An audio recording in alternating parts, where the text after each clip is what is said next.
In today's video, I'm going to show you how to enable two-step verification on Notion to keep your account secure in 2026. If you store important notes, client information, projects, or personal data inside Notion, enabling two-step verification is one of the smartest things you can do. It adds an extra layer of protection, so even if someone gets your password, they still can't access your account. I'll walk you through this step by step, and it only takes a couple of minutes.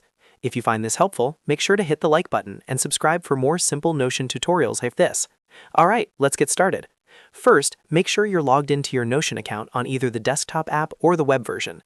Once you're inside Notion, look toward the top corner of your screen where you'll see your profile icon or workspace name.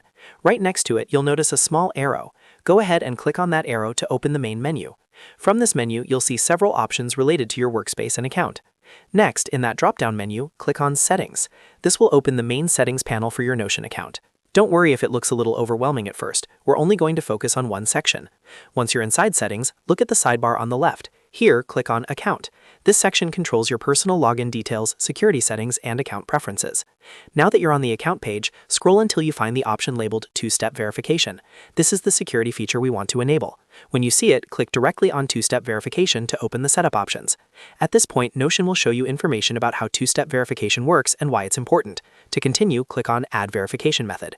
Notion will now guide you through adding your preferred verification method, such as an authenticator app. Follow the on-screen instructions carefully to complete the setup. Once finished, your two-step verification will be active, and every time you sign in, you'll be asked for an extra verification code.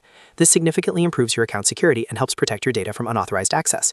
And that's it. You've successfully enabled two-step verification on Notion. As a final tip, make sure to save any backup codes Notion provides and keep them somewhere safe, just in case you ever lose access to your verification device. If this video helped you out, don't forget to hit the like button and subscribe to the channel for more easy software tutorials and productivity tips. Thanks for watching, and I'll see you in the next video.